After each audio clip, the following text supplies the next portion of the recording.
Hello friends, welcome on quick quiz. मैं हूं आराधना और लेके आई हूं आपके लिए जीके के कुछ इंपॉर्टेंट क्वेश्चंस और इन क्वेश्चन से रिलेटेड कुछ एक्स्ट्रा फैक्ट्स। सो फ्रेंड्स, देखते हैं अपने क्वेश्चंस को। क्वेश्चन नंबर फर्स्ट है, कावेरी नदी का उद्गम स्थल है।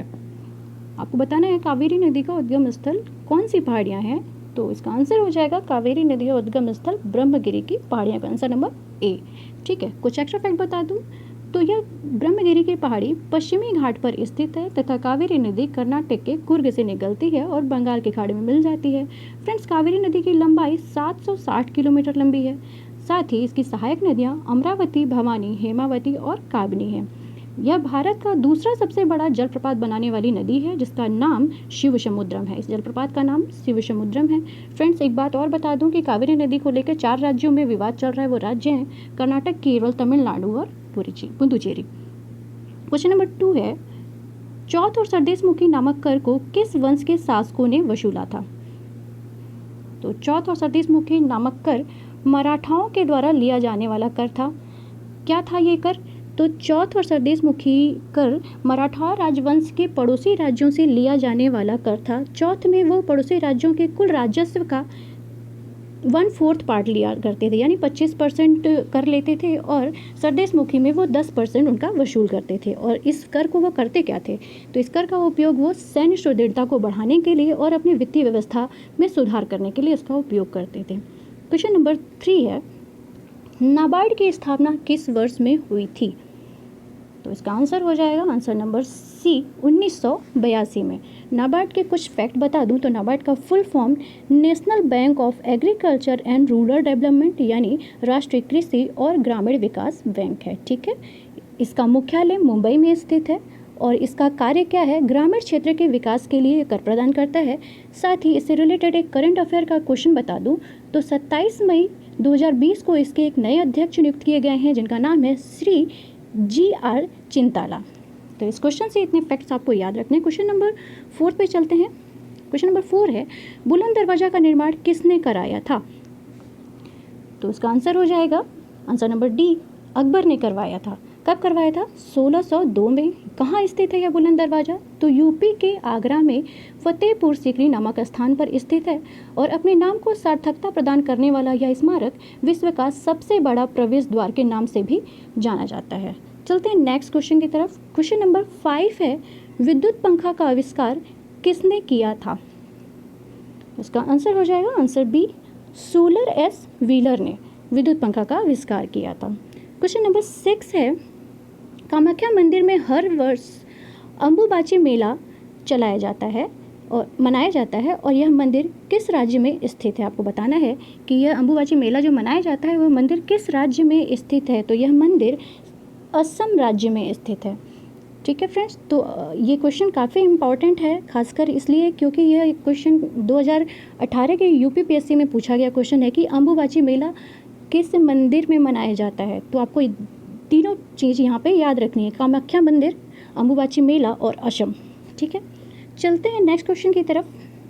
क्वेश्चन नंबर 7 है, हिंदुस्तान सोशलिस्ट रिपब्लिकन एसोसिएशन की स्थापना किस वर्ष में हुई थी। तो फ्रेंड्स, इसका आंसर है 1928। आंसर नंबर ए 1928 में हुई थी। यहाँ एक कंफ्यूज करने वाला क्वेश्चन कई बार आपके सामने आ जाता है। तो हिंदुस्तान सोशलिस्ट रिपब्लिकन एसोसिएशन की स्थापना 1928 में हुई थी, लेकिन अगर क्वेश्चन आता है कि हिंदुस्तान रिपब्लिकन एसोसिएशन की स्थापना कब हुई थी तो वो उसका आंसर हो जाएगा 1924 में। फ्रेंड, मैं आपको बता दूं कि हिंदुस्तान रिपब्लिकन एसोसिएशन को ही बाद में 1928 में कन्वर्ट कर दिया गया था हिंदुस्तान सोशलिस्ट रिपब्लिकन एसोसिएशन। क्या था ये एसोसिएशन? तो ब्रिटिश साम्राज्य के विरुद्ध उत्पन्न किया गया एक क्रांतिकारी विद्रोह के थ्रू एक बनाया गया एक अपना शासन टाइप का था जिसका निर्माण भगत सिंह के द्वारा किया गया था। और 1924 में इसका निर्माण किसके द्वारा किया गया था? तो इसमें थे सचिंद्र सान्याल और उनके साथ ही साथ राम प्रसाद बिस्मिल और उनके साथी। ठीक है, क्वेश्चन नंबर 8 है, रामचरितमानस के लेखक कौन हैं। तो बहुत इजी क्वेश्चन है, सभी को पता होगा। रामचरितमानस के लेखक वाल्मीकि जी हैं। ठीक है, क्वेश्चन नंबर 9, पडयानी किस राज्य का प्रसिद्ध लोक नृत्य है। बहुत इंपॉर्टेंट क्वेश्चन है ये। पडयानी किस राज्य का प्रसिद्ध लोक नृत्य है? तो इसका आंसर हो जाएगा केरल। इस डायग्राम में भी आपको दिख रहा होगा कि यहाँ पे इस नृत्य में लोग क्या करते हैं, तो इस नृत्य में बड़े बड़े मुखौटे जैसे लगाए हुए हैं ये अपने ऊपर, ऐसे लगा के और नृत्य करते हैं, ठीक है। तो ये केरल राज्य का बहुत सुप्रसिद्ध लोक नृत्य है। नेक्स्ट क्वेश्चन है क्वेश्चन नंबर 10, एटीएम में टी का क्या अर्थ है। बहुत इजी क्वेश्चन है। एटीएम में टी का अर्थ है, आंसर हो जाएगा ए टेलर। एटीएम का फुल फॉर्म मैं आपका बता दूं तो है ऑटोमेटेड टेलर मशीन, ठीक है। क्वेश्चन नंबर 11 है, प्रिtzker पुरस्कार किस क्षेत्र में दिया जाता है। तो आंसर बताना है सभी को। तो प्रिtzker पुरस्कार वास्तुकला के क्षेत्र में दिया जाने वाला पुरस्कार है, ठीक है। कुछ एक्स्ट्रा फैक्ट मैं इस टॉपिक से रिलेटेड बता दूं तो यह पुरस्कार कब स्थापित किया गया था, 1978 में। और वास्तुकला के क्षेत्र में यह दिया जाने वाला पुरस्कार वहाँ का सर्वोच्च पुरस्कार होता है, ठीक है फ्रेंड्स। इसमें 1 लाख अमेरिकी डॉलर प्रदान की जाती है। साथ ही साथ इसकी स्थापना 1978 में हुई थी, जय ए प्रिtzker ने किया था हयात फाउंडेशन के तहत, ठीक है। तो इस क्वेश्चन से रिलेटेड आपको इतने फैक्ट्स याद करने हैं। और साथ ही साथ एक और इम्पॉर्टेंट चीज़ है कि वास्तुकला के क्षेत्र का नोबेल प्राइज़ के नाम से भी इसे जाना जाता है। क्वेश्चन नंबर 12 है, भारत के संविधान के किस निम्नलिखित में से किस अनुच्छेद में यह वर्णित है कि 14 वर्ष से कम आयु वाले किसी बच्चे को कारखानों, खानों या अन्य किसी जोखिम भरे काम पर नियुक्त नहीं किया जा सकता। तो इसका आंसर हो जाएगा अनुच्छेद 24 में। फ्रेंड्स, अनुच्छेद 23 और 24 दोनों ही शोषण के विरुद्ध अधिकार के लिए है, जिसमें अनुच्छेद 24 जो है वो जिसमें वर्णन किया गया है कि 14 वर्ष से कम आयु के बच्चों के साथ आप किसी प्रकार का बाल श्रम उनसे नहीं करवा सकते।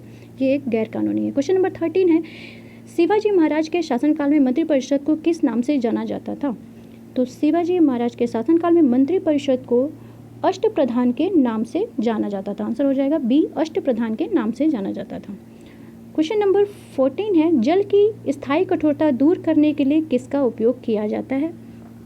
तो जल की स्थायी कठोरता को दूर करने के लिए वॉशिंग सोडा का उपयोग किया जाता है।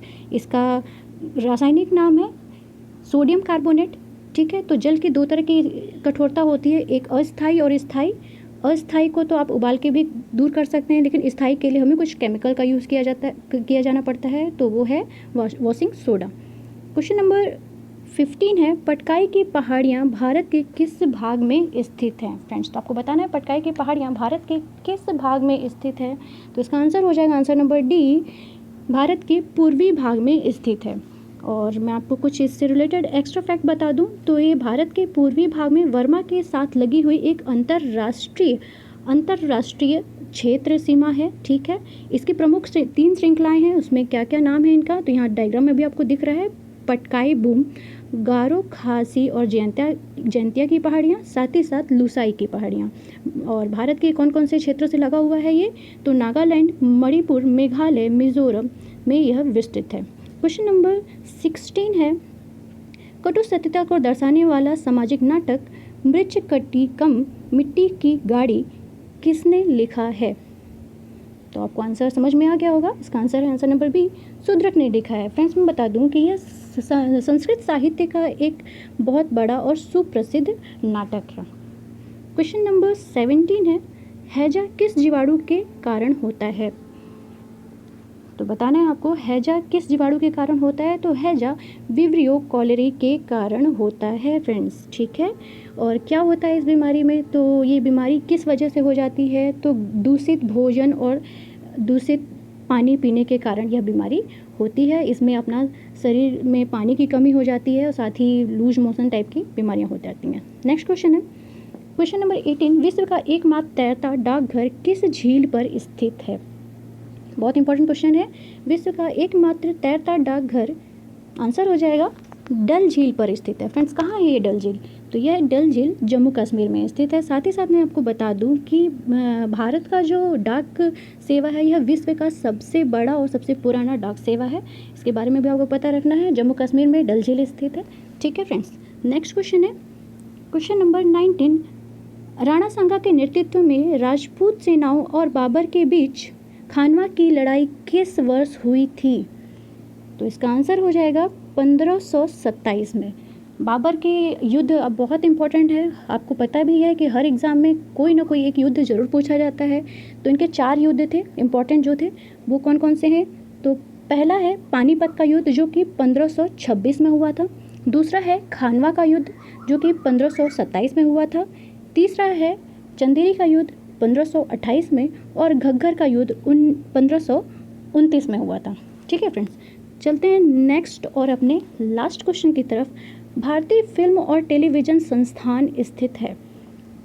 बताना है आपको कि भारतीय फिल्म और टेलीविज़न संस्थान कहाँ स्थित है। तो ये स्थित है पुणे में। आंसर हो जाएगा बी, पुणे में। यह संस्थान भारत सरकार की सूचना एवं प्रसारण मंत्रालय के द्वारा स्थापित किया गया एक स्वस्थायी संस्था है। इसकी स्थापना 1960 में की गई थी। ठीक है फ्रेंड्स, तो thanks for watching this video.